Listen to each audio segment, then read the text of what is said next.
what do you want adhesive dispensers to know? What are the handful of best practices? Your bond is only going to be as strong as the surface itself. So if the surface is dirty or covered in oil, there are acrylics that we make that are designed to etch through some of those oils and that sort of thing. But if you have the ability to do a surface prep alcohol wipe, depending on the chemistry you're using, you want a clean surface for sure. That's really important.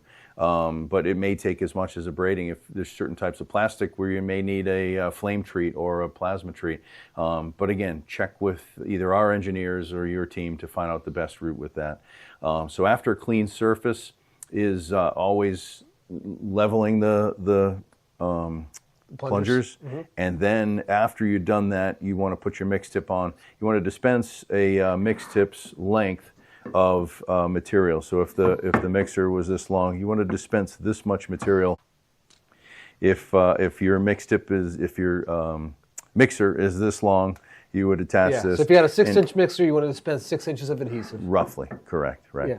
A lot of people think you're losing a lot of material, but if you actually weighed an empty mixer and a full mixer, there isn't much difference because of the space taken up by the mixer in here.